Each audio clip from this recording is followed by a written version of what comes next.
بسم اللہ الرحمن الرحیم۔ السلام علیکم۔ حضرت مخدوم جہانیاں جہاں گشت بڑے اکابر اولیاء میں سے ہوئے ہیں، اس لیے آپ کے وقت کے بادشاہ بھی آپ کی خدمت میں حاضری دینا سعادت مندی خیال کیا کرتے تھے۔ آپ بھی بادشاہوں سے بڑی مہربانی سے پیش آتے تھے اور ان کو بہترین مشورے دیا کرتے تھے۔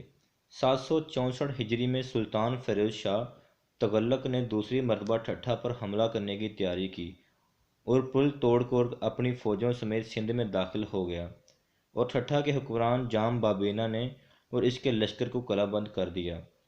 یہ غالباً فصلوں کی کٹائی کا زمانہ تھا، کیونکہ فصلیں پک کر تیار ہو گئی تھیں۔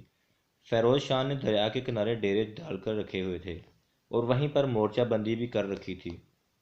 سندھی فوجیں قلعے سے نکل کر بڑی بہادری سے لڑیں، جس پر فیروز شاہ کو یقین ہو گیا کہ فتح ممکن نہیں ہے۔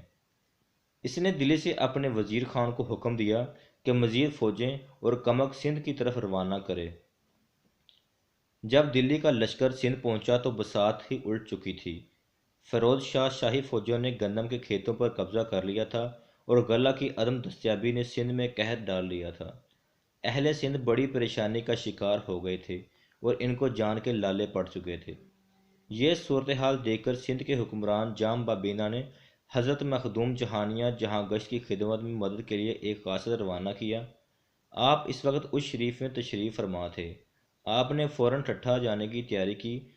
جب آپ ٹھٹھہ کے قریب پہنچے تو فیروز شاہ اپنی افواج سمیت آپ کی پذیرائی کو آیا اور دعا کے لیے عرض کی۔ مخدوم جہانیاں نے فرمایا، فیروز شاہ، اب تمہیں چند دنوں میں فتح یاب ہو جائے گی، کیونکہ ٹھٹھہ میں ایک بڑی اللہ رسیدہ عورت رہتی تھی، اس کی برکت سے ٹھٹھہ فتح نہ ہو رہا تھا۔ اب کچھ روز ہوئے وہ اللہ کو پیاری ہو گئی ہے، اب ٹھٹھہ ضرور فتح ہو جائے گا۔ جب جام بابینا اور اس کی افواج کو مخدوم جہانیاں کی آمد کا علم ہوا تو انہوں نے آپ سے ٹھٹھہ کی آنے کی درخواست کی اور ساتھ ہی اپنی مشکلات بھی تذکرہ کیا۔ مخدوم جہانیاں جام بابینا کو تسکی دی کہ تمہیں اور تمہاری فوج کو کوئی نقصان نہیں پہنچے گا۔ جب فیروز شاہ کو فتح ہو گئی تو مخدوم صاحب نے حکم دیا کہ تم ٹھٹھہ سے اپنی فوجیں ہٹا لو اور جام بابینا کے حوالے کر دو۔ مخدوم صاحب کی شخصیت کا یہ اعزاز تھا کہ دونوں حکمران کو مایوسی بھی نہ ہوئی اور دونوں افواج ناقابل تلافی جانی اور مالی نقصان سے بچ گئے۔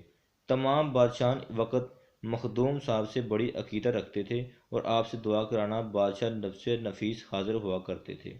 اگر آپ کو یہ سٹوری پسند آئی ہے تو اپنے دوستوں کے ساتھ شیئر کریں، ویڈیو کو لائک کریں اور چینل کو سبسکرائب کریں۔